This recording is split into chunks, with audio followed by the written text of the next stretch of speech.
Hello students, welcome to university academy YouTube channel. आज हम एक इम्पॉर्टेंट न्यूमेरिकल डिस्कस करेंगे नाइक्विस्ट रेट नाइक्विस्ट इंटरवल के ऊपर। चलिए फिर स्टार्ट करते हैं। क्वेश्चन है कि find Nyquist rate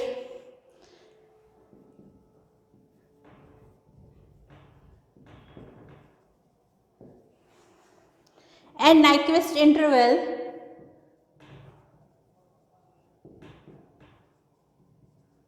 find Nyquist rate and Nyquist interval from this signal. Signal हमारे पास गिवन है, सिग्नल है x t is equal to 1/2 pi cos 400 pi t into cos 100 pi t. ठीक है, ये हमारे पास क्वेश्चन है।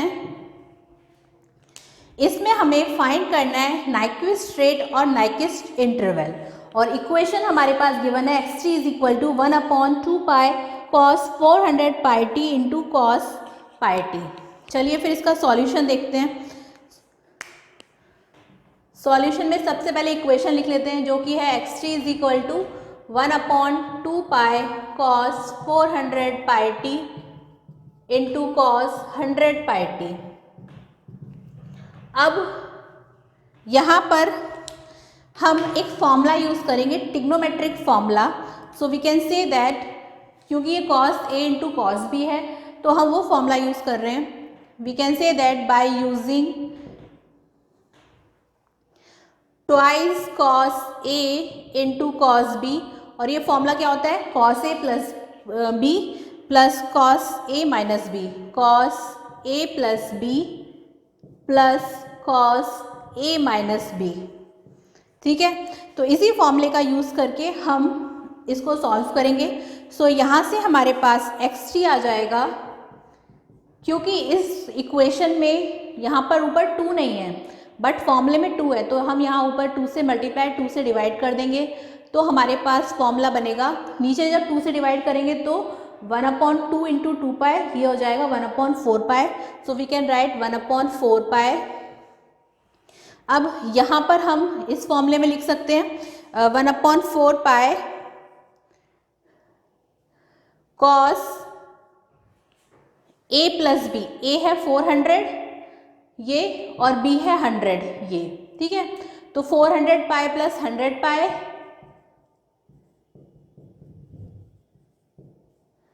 प्लस कॉस 400 पाई माइनस 100 पाई। ठीक है, ये हो गया। अब यहाँ से वैल्यू आ जाएगी हमारे पास 1/4 पाई, ये आ गया कॉस 500 पाई प्लस कॉस 300 पाई। ठीक है, ये हमारे पास एक्स टी की वैल्यू आ गई।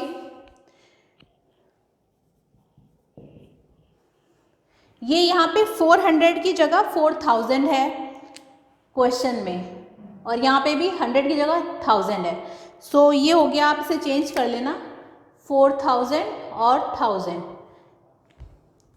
तो ये यहाँ आ जाएगा 1000 सब में एक ज़ीरो एक्स्ट्रा हो गया। ये भी फिर हो जाएगा 4000 प्लस 1000 दैट इज़ 5000, और ये 4000 माइनस 1000 दैट इज़ 3000। तो x t is equal to आ गया 1/4 पाई कॉस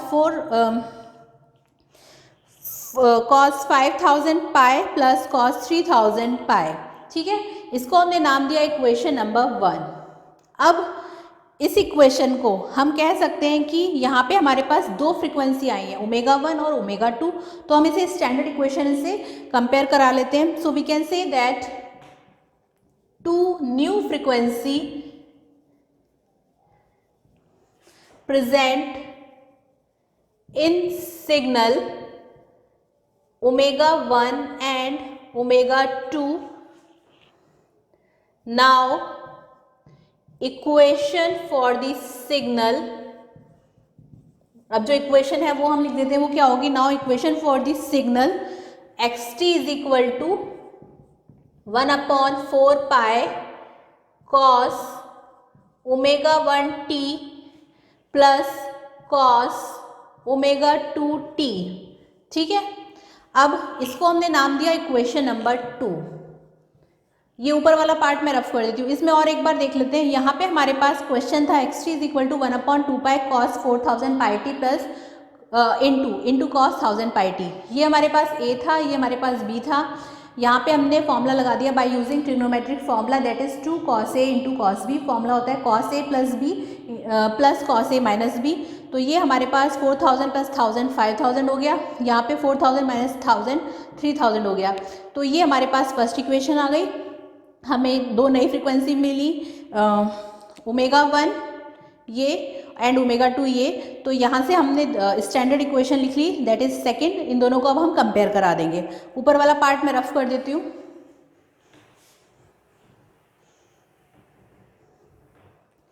सो इसमें हम कहेंगे अब कि कंपेयर इक्वेशन 1 एंड 2।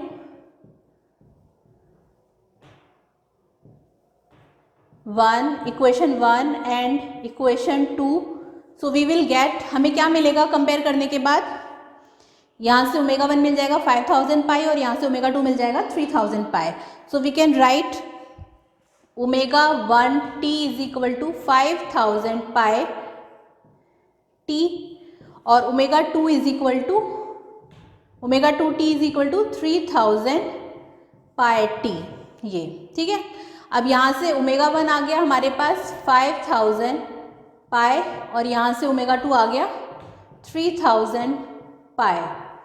अब ओमेगा 1 का फॉर्मूला हम जानते हैं होता है 2 पाई f1, ये इक्वल हो गया 5000 पाई के और यहाँ से f1 आ गया हमारे पास 2500 हर्ट्स।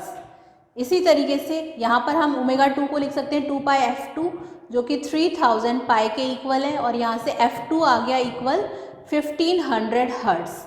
ये हमारे पास दो फ्रिक्वेंसीज आ गई। Two new frequencies are f1 is equal to 2500 and f2 is equal to 1500। अब इसको नीचे वाले पार्ट को रफ कर देते हैं।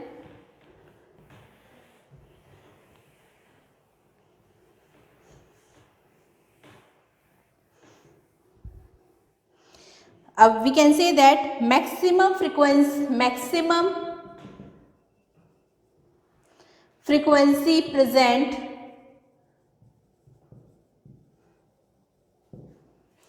इन xt वो है आपकी 2500 hertz. f1 is equal to 2500 hertz. So we can say that Nyquist rate given as, Nyquist rate क्या आएगा हमारे पास?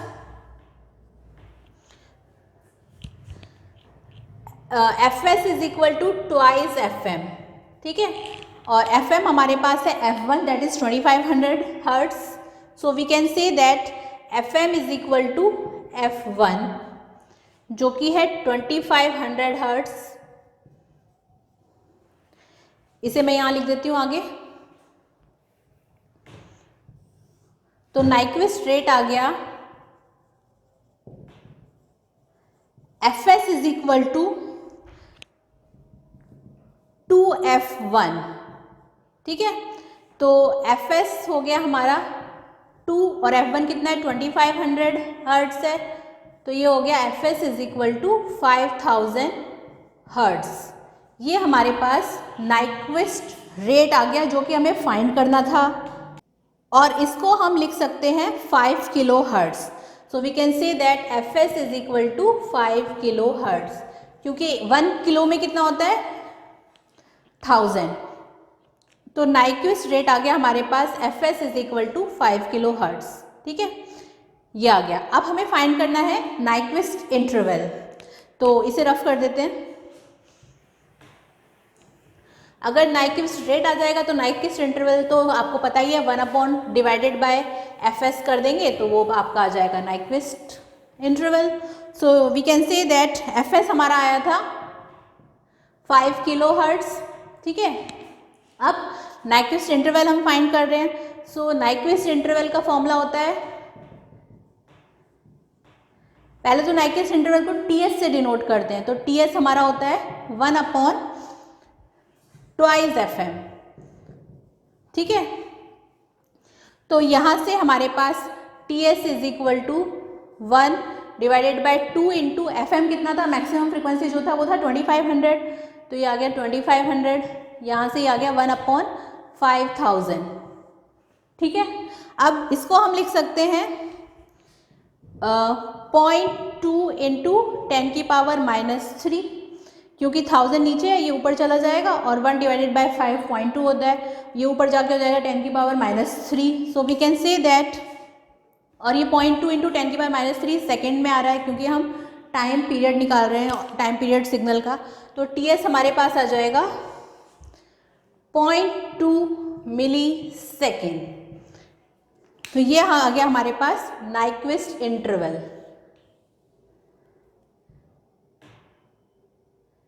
That is 0.2 millisecond. Nyquist rate हमारा आया था, उसे भी मैं लिख देती हूँ। नाइक्विस्ट रेट था हमारे पास Fs is equal to 5000 hertz. ये दो वैल्यूज हमने फाइंड करी हैं और हमें यही फाइंड करना था, find the Nyquist rate and Nyquist interval from this signal.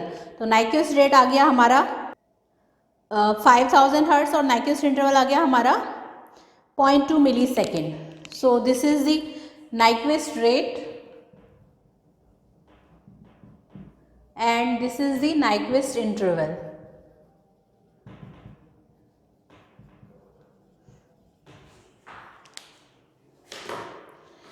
तो आपने देखा कि इस तरह से न्यूमेरिकल्स कितने इजी हैं, ये 5 to 10 मार्क्स में क्वेश्चन पूछ सकते हैं और इसमें इससे ज़्यादा कुछ नहीं आएगा। अगर आगे और भी कुछ न्यूमेरिकल्स हम फर्दर क्लासेस में डिस्कस करेंगे, लेकिन अब हम एक थ्योरी का पार्ट पढ़ेंगे सैम्पलिंग थ्योरम में, जो कि है रिकंस्ट्रक्शन। उसमें हम इंटरपोलेशन पढ़ेंगे।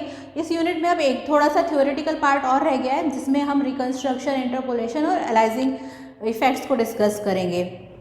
तब तक आप इसे अच्छे से पढ़ें और अगर आपको कोई भी डाउट है तो आप मुझे कमेंट सेक्शन में जाके बता सकते हैं। और अगर आपको हमारा ये यूट्यूब चैनल पसंद आया तो इसे ज़्यादा से ज़्यादा लाइक, शेयर और सब्सक्राइब करें।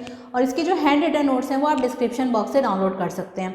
कुछ और क्वेश्चंस हम इसके आगे अपने फर्दर क्लासेस में डिस्कस करेंगे। तब तक आप इसे अच्छे से पढ़ें और कहीं भी कुछ ऐसा लग रहा है नहीं समझ में आ रहा है तो आप मुझे कमेंट सेक्शन में जाके बता सकते हैं।